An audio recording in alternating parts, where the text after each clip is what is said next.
Hello people! For today's video ay pinagawa ko ni Amo nitong jirish. Ang jirish ay isa sa matatawag na national dish ng Saudi Arabia. It is creamy porridge made from cracked ground wheat. Hinahaluan to ng yogurt and with meat. It's either chicken or lamb. Pero sa recipe or video na binigay ni Amo sa akin kagabi, hindi ko alam kung bakit wala tong chicken. Itong pagkain na to, ito yung isa sa mga traditional food nila na hinahain during Ramadan, mga special occasion like weddings. Lagi namin tong kinakain pero never pa akong nakaluto dito sa bahay.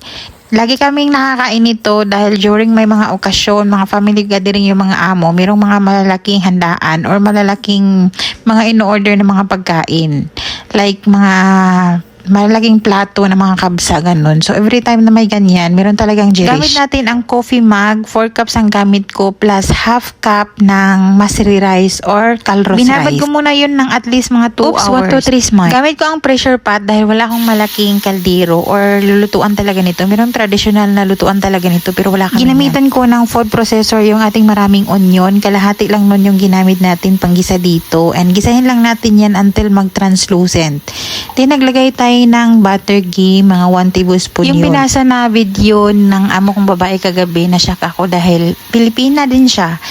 Kilala nyo ba yung si Hyros, yung amo niya yung nagbi-video sa kanya, tapos siya yung nagluluto. Kalain nyo yun, idol pala ng aking amo. Baka yun, sa kakahanap niya ng recipe sa TikTok, ako na talaga yung mahanap. So ito na nga, nilagay natin yung jarish with the water, tapos yung tubig na nilagay ko kanina ay 8 cups yun. And then lalagyan natin yan ng 4 cups ng laban or drinking yogurt. Yung low fat na laban na yan, 1 kalahati lang ata yung meron dyan. Kaya inubos ko na, yan na lang yung ginamit ko muna para mauna yan maubos. And then nilagyan ko na ng bagong laban na itong full fat. So, 4 na cup lahat ng drinking yogurt or laban ang ginamit ko dyan. Naglagay tayo ng asin, depende sa pangpalasa nyo. And then, naglagay tayo ng broth cubes, 1 piraso. Maganda yan, non-stick yung lutuan para hindi talaga masunog yung ilalim. And lulugayin natin or hahaluin natin yan hanggang magkulo na siya. Pagka kulong-kulo na, saka natin ilagay yung 1 stick na unsalted butter. And then, tinakpan ko, hindi ko yan nilakha, hindi ko yung pre-measure, tinakpan ko lang para meron lang siyang takip. And then, niluto ko muna yan ng mga 1.5 oras. Saka natin nilagay yung 1 tablespoon ng cumin powder. Pwede kang mag-add ng more. And then ito ay spicy yan na chili. Ito yung klaseng chili na nilalagay dyan.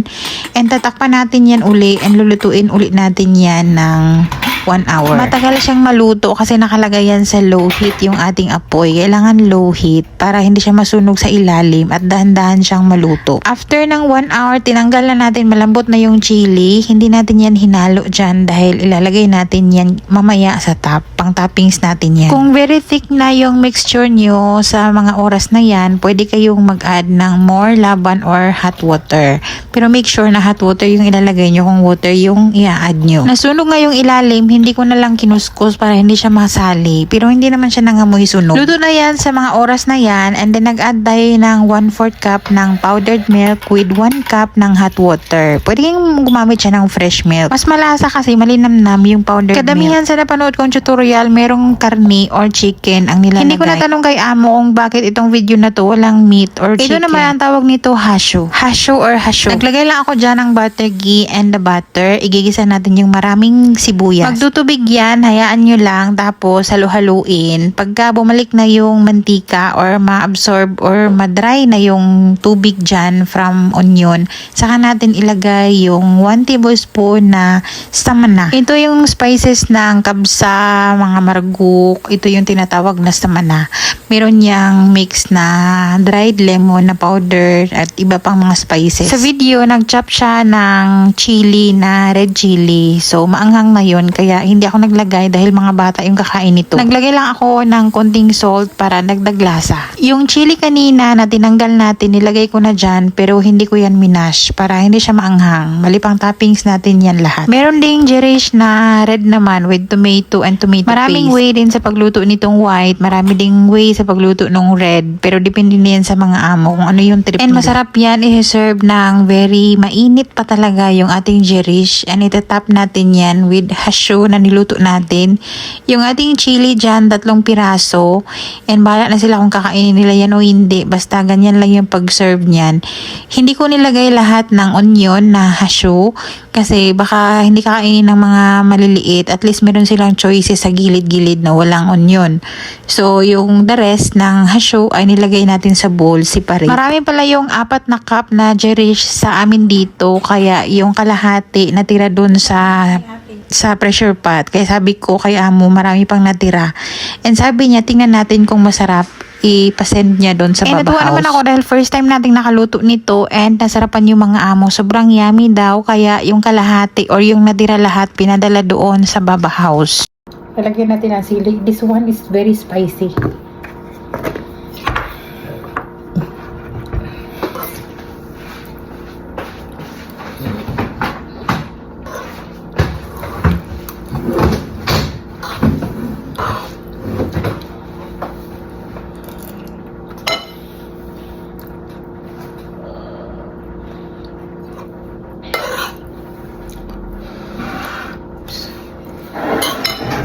Yan, dyan ka.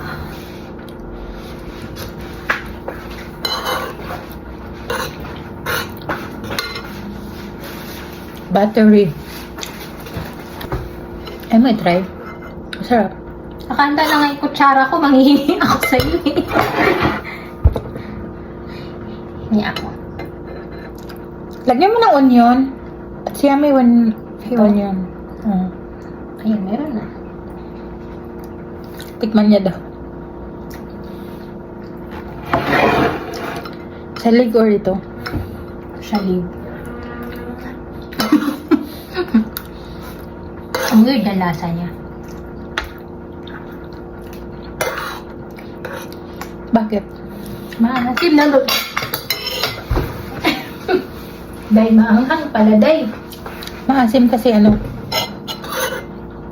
It's with laban. Okay man siya, pero gusto ko yung ano, yung salig.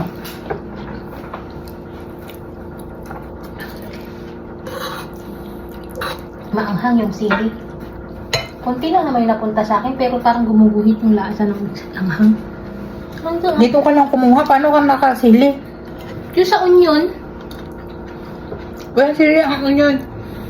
ay, tignan mo yung pinagkuhanan ko, may sili. Dahil nag-sprinkle lang ako dito, dahil. Kaya nga, di ba kasama na yun? Maanghang. Di ba nagtanong? Nang binarad na gulay. Tinikman ko kasi yung ano namin, yung lunch ng mga amo yung Jirish. Nainisip ko kung pangalan Jirish. Nasa ko itong alam ko. Ha! Sardinas. Yung haris naman yung... Ano man yung haris? Parang ganito din, pero mas food yun. Yun yung nakakapagod. Kasi kailangan mo siyang... Parang bayuhin ba? Habang kumukulo? Yes.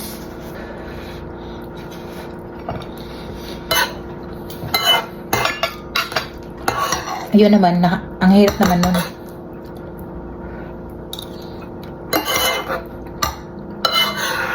Ganito na ba yung sardinas natin ngayon? 3